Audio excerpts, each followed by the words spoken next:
మీరన్న పాయింటే SC ST బీసీలలో పార్టీని పట్టుకొని ఎన్నో కాలంగా సేవలు చేసిన పార్టీ జెండా పట్టుకొని మోసిన కార్యకర్తలకు పక్కన పెట్టేసి అగ్రకులాలలో అప్పటికప్పుడు తీసుకొని వచ్చిన కొత్త బిచ్చగాళ్ళకు టికెట్లు ఇచ్చేసి ఎమ్మెల్యేలు ఎంపీలు టికెట్లు ఇచ్చేసి వాళ్ళని ప్రోత్సహిస్తున్నారు. సో వీళ్ళని మాత్రం పక్కన పెడుతున్నారు అనేది ఒక నిరాశ నిస్పృహలు కూడా ఈ మధ్యన బయలుదేరుతూ ఉన్నాయి. దీని మీద మీరు ఎట్లా చూస్తారు? ఖచ్చితంగా ఒక మాటలో చెప్పాలంటే పార్టీ బతకాలనే ఆలోచన నాయకులకు ఉండాలి. ఈ బతకాలనే ఆలోచన లేనప్పుడు ఇట్లాంటి పరిస్థితులన్నీ వస్తాయి. పార్టీ బతకాలంటే ఏ వర్గాల నుంచి ఎవరు ఎదిగారు, ఏ వర్గాలకు నాయకత్వం ఇవ్వాలి, ఏ వర్గాలను ప్రోత్సహించాలంటే ఖచ్చితంగా బీసీలను ప్రోత్సహించాలి, ఎస్సీలను ప్రోత్సహించాలి, ఎస్టీలను ప్రోత్సహించాలి, అదేవిధంగా మైనార్టీలను ప్రోత్సహించాలి. మిగతా భాగం ఎవరైనా అనుభవించవచ్చు, దాని గురించి వేరే అభిప్రాయం లేదు.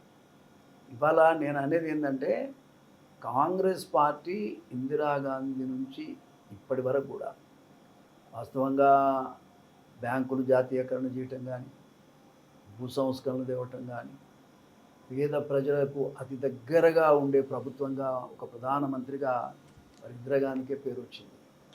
మరి అటువంటి ఇందిరాగాంధీ వాస్తవంగా చెప్పాలంటే ఇప్పటికీ ఓట్లు పడుతున్నాయంటే ఇందిరాగాంధీ పేరు మీదనే పడుతుంది.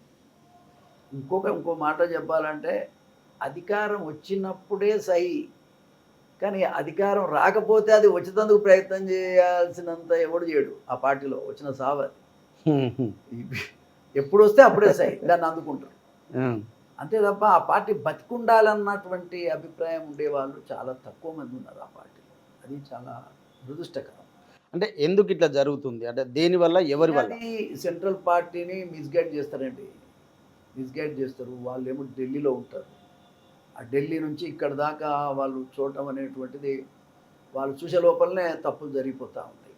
అట్లా జరుగుతుంది. కాబట్టి నేనేమంటా అంటే ఒక ఇంట్లో ఇద్దరు ఎమ్మెల్యేలు ఇవ్వమని ఎవడన్నా చెప్తాడా? మనం అనుకుందాం, ఒక ఇంట్లో ఇద్దరు ఎమ్మెల్యేలు, ఒక ఇంట్లో ఇద్దరు ఎమ్మెల్యేలు, ఒక ఎంపీ. ఇది ఎక్కడన్నా జరుగుతుందా? ఏ పార్టీలోనూ జరుగుతుందా? ఇక్కడికి వచ్చేటేమో నీ కులంలో ఒకడు ఉన్నాడు, ఇంకోనికి చోటు లేదంటారు. అంతే. ఇప్పుడు మనం అనుకుందాం, ఏ రాజకీయ పార్టీ అయినా సరే ఎంత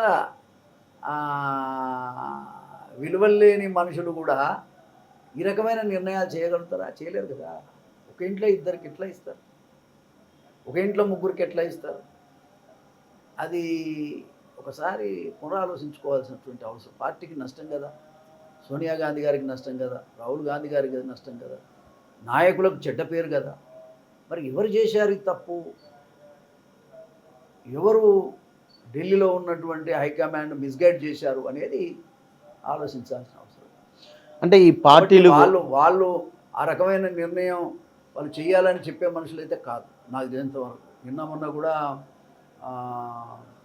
ఏది ఎమ్మెల్సీలప్పుడు కూడా రాహుల్ గాంధీ క్లియర్గా ఒక ఎస్టీ ఉండాలి చూడండి అన్నాడంట.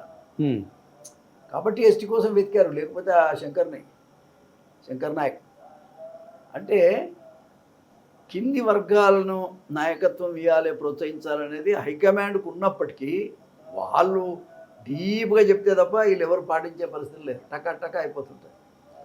ఇవాళ క్యాబినెట్ విస్తరణ గురించి చెప్పు, ఎవరెవరు పోటీ పడుతున్నారు, ఎందుకు పోటీ పడుతున్నారు, వాళ్ళు చేసిన త్యాగమే.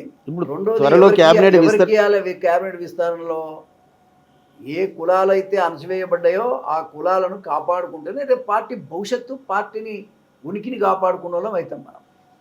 అంతేగాని మరి నేనైతా అనే మాట ఎవరి కాళ్ళే ప్రకటించుకుంటుండంటే పార్టీ డిసిప్లిన్ ఎక్కడుంది? నేనేమంటా అంటే దీన్ని బట్టి చూస్తే ఇప్పుడు రేవంత్ రెడ్డి గారి గురించి మనం ఎన్ని మాట్లాడుకున్నా ఆయనకు పూర్తి స్వేచ్ఛ లేదనిపిస్తుంది. పార్టీ మీద, పార్టీ క్యాబినెట్ ఫామ్ చేసే దాంట్లో కానీ ఇంకొక విషయంలో కానీ రేవంత్ రెడ్డి గారికి పూర్తి స్వేచ్ఛ లేదు అనిపిస్తూ ఉంది. ఈ పూర్తి స్వేచ్ఛ లేనప్పుడు ఆయన కూడా పనిచేయటం కూడా కష్టం. సరే, పార్టీ అధికారంలోకి రావటం కూడా, కాంగ్రెస్ పార్టీకి ఓటేయటానికి కూడా ఎవరో ఒకరు భరోసా ఇవ్వాలి. కాబట్టి భరోసా ఇచ్చినోడు రేవంత్ రెడ్డి గారు. కాబట్టి ఆ భరోసా ఇచ్చినటువంటి నాయకునికి పూర్తి స్వేచ్ఛ ఇస్తే అది ఆ పార్టీ ఉంటుందా, రేపు పొద్దున్న నష్టపోతుందా అనేది బాధ్యత అతనికి వదిలేయాలి. తర్వాత ఇంకొక నాయకత్వాన్ని మార్చుకోవాలి మనం రాలేకపోతే.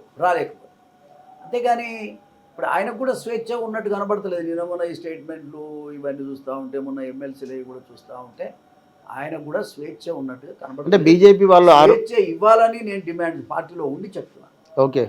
స్వేచ్ఛ రేవంత్ గారికి పూర్తిగా ఇస్తే, స్వేచ్ఛ ఇచ్చే కదా మీరు హైకమాండ్ ఆయనకు ముఖ్యమంత్రి ఇచ్చింది. ఇప్పుడు లేదంటారా మరి? స్వేచ్ఛ అయితే ఉన్నట్టు కనపడుతుంది. ఇప్పుడున్న